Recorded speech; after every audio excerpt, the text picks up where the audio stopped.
is a dime and a nickel, and I don't know how to tickle over that let's not get all I got in my pocket.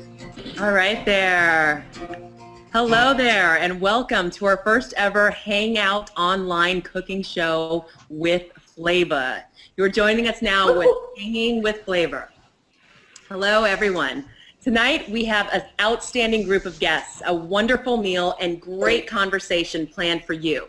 Before we move on, though, let's give a shout out to our musical guest extraordinaire tonight, Nate D. Davis. Woo!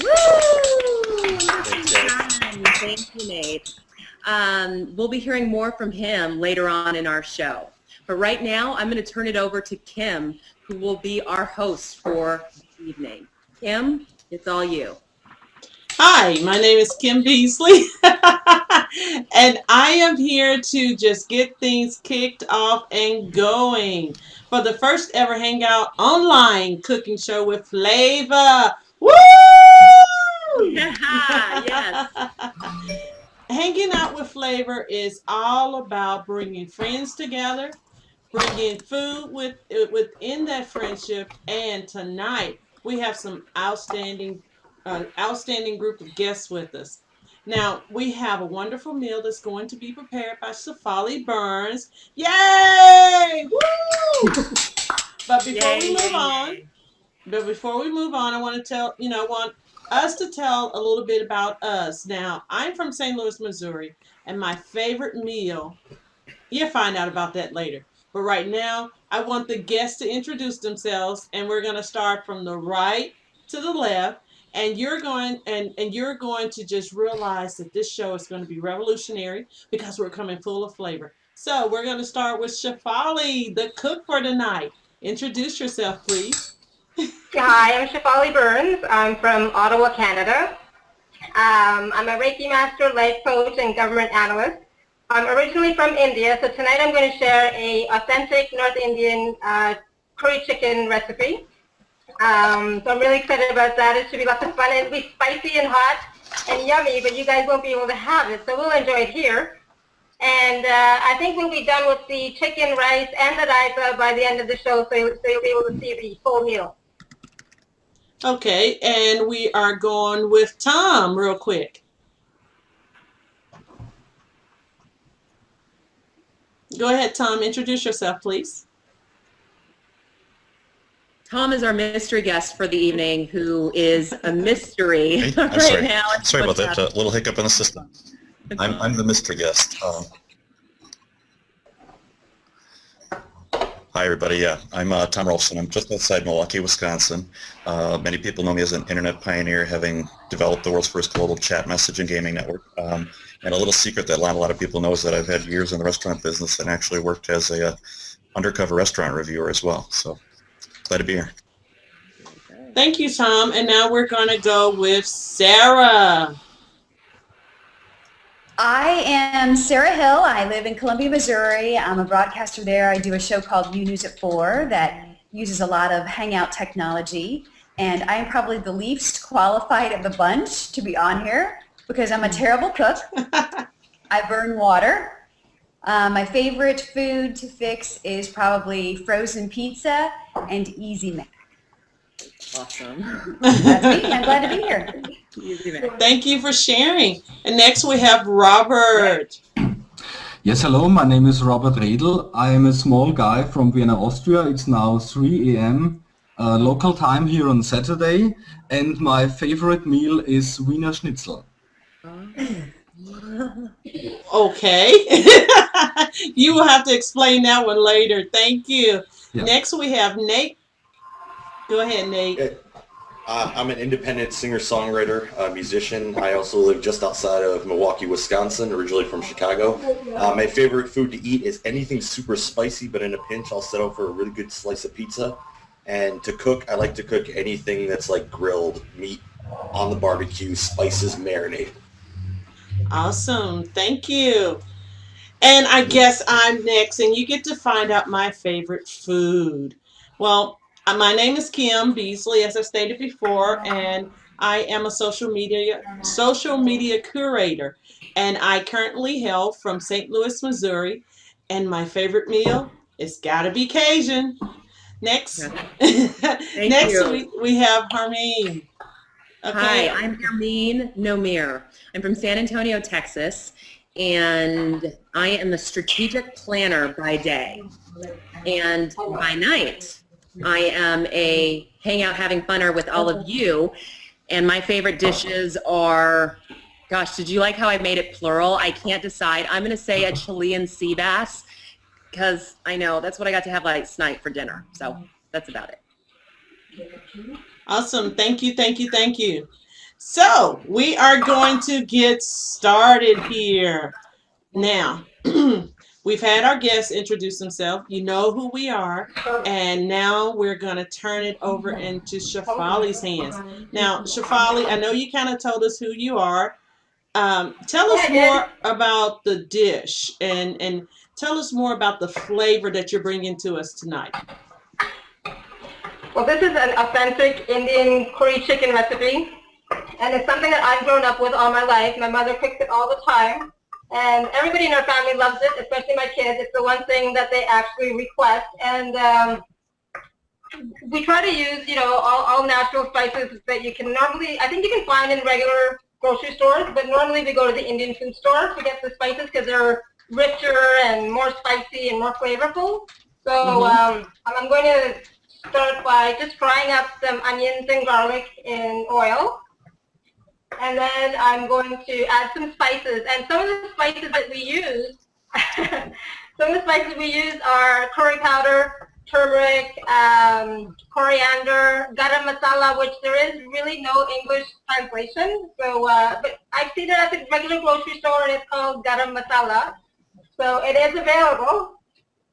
And one of the things I wanted to share about the turmeric is that it's really, the health benefits of turmeric are just amazing. And we have been using it for centuries, for thousands of years in India.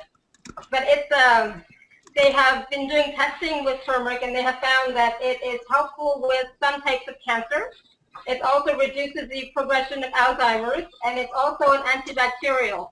So it's really important to have turmeric in your regular diet. If you can't have curry food, then you can always have turmeric in water, actually. And I know quite a few people who do that. And So that's really beneficial for your health and body and your whole system. Okay. So that's one of the reasons why we love curry so much, because turmeric is always in curry. If you guys I'm see just frying up the onions and the garlic right now. And then I'm going to add the tomato paste. And after the tomato paste, all the spices. And then we're going to add the chicken to it and let it boil for a little while and then simmer. So I'm going to let you guys chat while I do this. I'm going to just mix and stir. Because it's going to make a little bit of noise. It's already getting spicy. Go ahead. I'm so wishing I could smell that.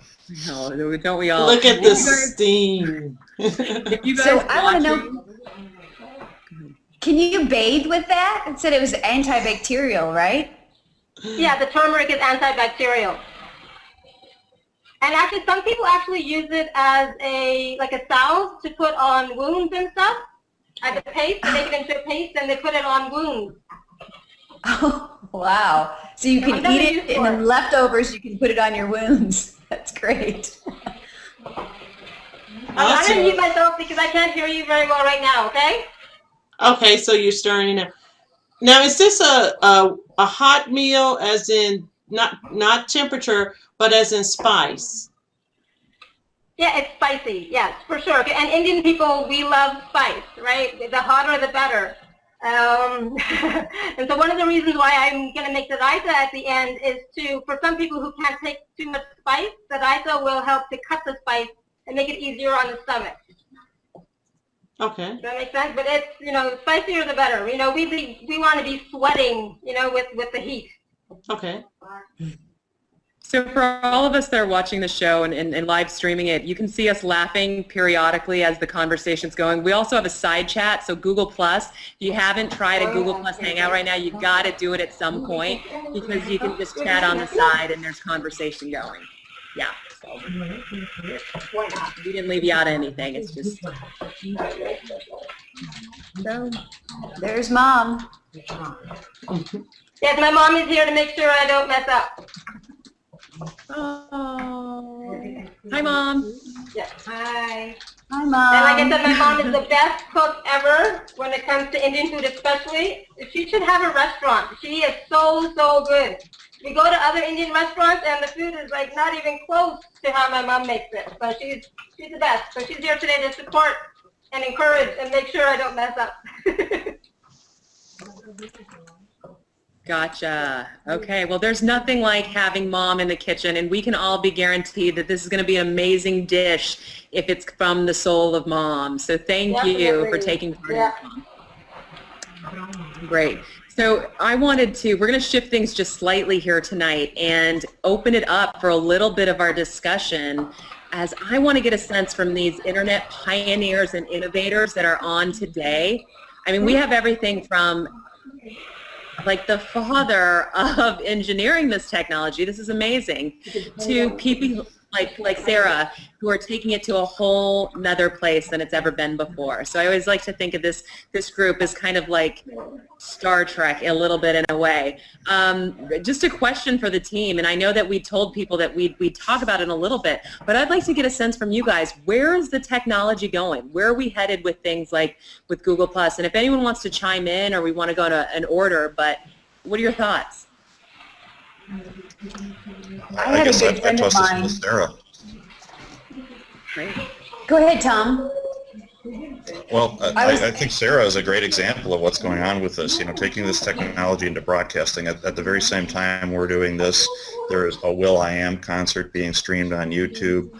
We're seeing it used in interactively in newscasts. Sarah's gone out and curated people from all around the world coming into newscasts. Cooking classes, cooking demonstrations. It's really bringing a global community together. I mean, here we are with somebody in Austria at 3 in the morning who's participating, and I guess the most innovative or the most revolutionary thing for me is seeing people able to do this on a simple PC or iPad and a service that's provided free courtesy of Google. That's really incredible. Sarah, maybe you can tell more about how you're using it in the news and developing a whole show around it. Sure. Actually, a friend of mine who I met recently in a Google Plus Hangout called Hangouts and how you're using Hangouts in newscasts a despatialization. Ermine, do you remember saying that? I do remember that. That was great. Yeah. So, these kinds of things are reducing the global space between us, and how exciting is that? We use Hangouts a lot in our newscast because it expands our reach, and essentially for us, it's a free satellite truck. We don't have to pay for it, but yet it can reach people live all around the world. Today we were live with a gentleman on his boat in Australia. Another guy was live on a donkey farm in Boone County. I mean, the use of this technology, not only to have one-on-one conversations, but to have group conversations in order to solve problems and learn things, and just the ability to meet people around the world face-to-face. I mean, text is one thing with Twitter and Facebook, but face-to-face, and to see fun people like Robert shaving at 3 in the morning. You can't beat that. No, that's a very good point. So we heard everything from, but tell me, like, I understand where you guys are doing with it today, and I mean, I'm so excited. I like what I see. I talk to people every day, and they can't imagine where it's going. But outside of what we've heard, what are you guys hearing in terms of what do you want to do next? I mean, Nate, you're a musician. What are you saying? Well, as far as musicians, it seems to be picking up for a lot of us doing streaming online. I mean, look at anywhere from your local indie artists like me to will.i.am and the Black Eyed Peas. Artists of all genres are realizing that this is a wonderful medium to get your music out there and to get you known as an artist. So they're streaming concerts. I'll sometimes just go in the middle of the day and open up a Hangout and just play for 10 people for fun. But wow. I mean, there's just the ability to reach people with my music and my originals like that. And now I've got people that know my music. It's, anywhere from Australia to Asia to, Europe, and I can get on here anytime and there's people that are asking me to play. So it's great for that. Okay, great. Because all of you guys have mentioned that. Go ahead, Sarah. I was just going to say, to dovetail off to him, what Hangout provides us and the music industry and everyone else is the day of one-to-many communication is over. This is the day of horizontal communication, and then those people share, and then those people share, and it goes on down the line. So I think that this is what Hangout provides. It provides the seeds of horizontal communication and no longer, vertical communication, one-to-many. Wow, that's all. I haven't heard that one yet, and I appreciate you sharing that with us. Robert, can I ask you a question specifically off of what each one of these said? And they talked about an international ability or connecting with people that you've never had the chance to before. What are you seeing in Austria? Yes, so in Austria, I'm quite sure that all this stuff will start in maybe 2 years. So it's like international point of view, Austria is like, yes, Mozart, not the kangaroos.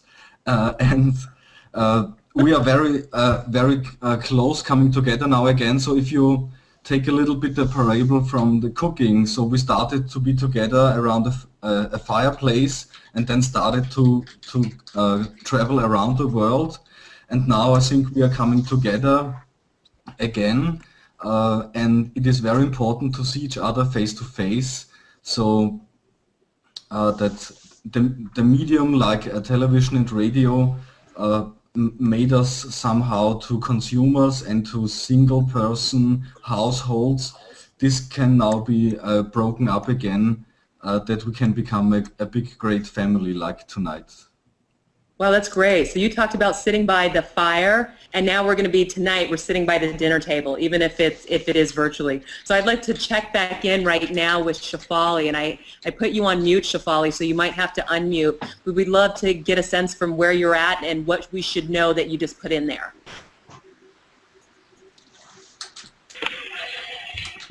Okay, so I put in all the spices and I put in the yogurt, so we're just stirring. But one thing I wanted to say about turmeric, or curry even, when you're cooking with curry and turmeric, you should be really careful not to get it stained on your clothes or countertops, because if you get turmeric anywhere, it never ever comes out. Okay, so if you're cooking with Indian food with turmeric and curry, do not put it on the counter. Do not get it on your clothes, because that's the one thing, it doesn't come out. But the curry is looking good. We're going to add the chicken in a minute. I can show you. Yeah, we'd love to see it. Show us. What the curry looks like. Can you see that? Yeah, it's like a mahogany. No, it's not quite mahogany, but it's a deep red. It's like reddish brown. It's really thick, and it's pretty much ready to go into the chicken's about to go in the pot.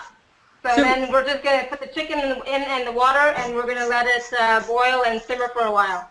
Okay, so everybody that's watching from home, don't be afraid that it's taken like 3 people to whip this up in 10 minutes. Can you assure us that if we're doing it home, we can make it happen in the same amount of time?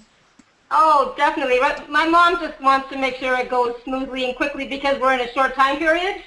But really, it doesn't take a lot of time. You know, once you get everything boiled and cut and all that wonderful stuff, it doesn't take any time at all just to put everything together. And the spices, you just put it in, whatever you feel like, you know. So now the chicken is in here, and what we use is fresh chicken normally. Fresh chicken breast, skinless, boneless.